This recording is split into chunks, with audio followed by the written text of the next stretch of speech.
स्वागत है आपका आहट की एक और नई वीडियो में। अगर वीडियो अच्छी लगे तो वीडियो को लाइक करें और चैनल को सब्सक्राइब करें। ये कहानी उत्तर प्रदेश में रहने वाले 15 साल के लड़के रोनित के साथ हुई एक सच्ची घटना पर आधारित है।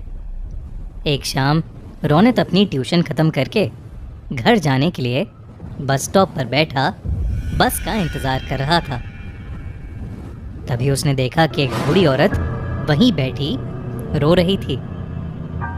ये देखकर रोनित को बहुत बुरा लगा और इंसानियत के नाते उसने उस औरत को पानी ऑफर किया। उस औरत ने अचानक ही रोना बंद कर दिया और उसने रोनित की तरफ बहुत ही डरावने तरीके से देखा और उससे पूछने लगी, क्या तुम्हें पता है मेरा पति कहाँ है?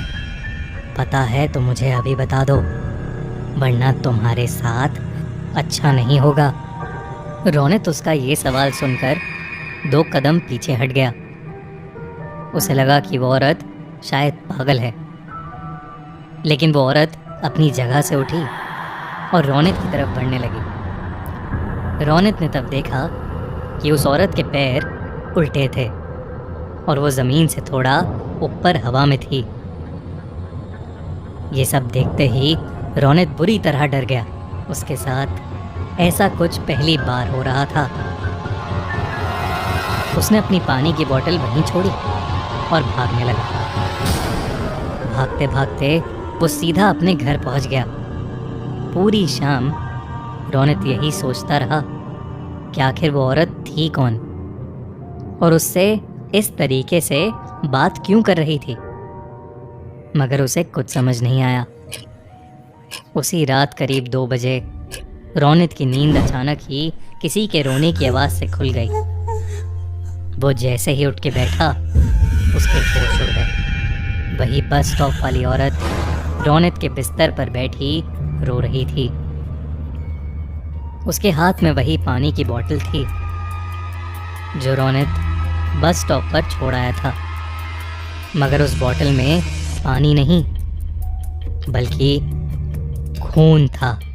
वो औरत एकदम से रोनित पर झपटी और उसका गला दबाने लगी। उसका चेहरा इतना डरावना था कि जैसे वो रोनित को वहीं खा जाएगी। वो बार बार यही कहती रही कि रोनित ने उसके पति को मारा है। रोनित डर के मारे ज़ोर ज़ोर से चिल्लाने लगा। तभी उसके मम्मी पापा भागकर कमरे में आ गए। उन्होंने जैसे ही लाइट ऑन की, वो औरत रोनित के ऊपर से गायब हो गई। बेचारा रोनित हक्का बक्का होकर रोते हुए अपने पेरेंट्स को सब कुछ बताने लगा, लेकिन उसके मम्मी पापा को लगा कि शायद उसने कोई बहुत बुरा सपना देखा है। आज तक रोनित समझ नहीं पाया है कि उसके साथ उस दिन आखिर क्या हुआ था और वो औरत कौन थी। लेकिन रोनित उस रात के बाद से कुछ महीनों तक बहुत सहमा सहमा रहने लगा। उसने अपनी ट्यूशन भी छोड़ दी और फिर कभी उस बस स्टॉप वाले रास्ते पर नहीं गया। आपको क्या लगता है, कौन थी वो औरत?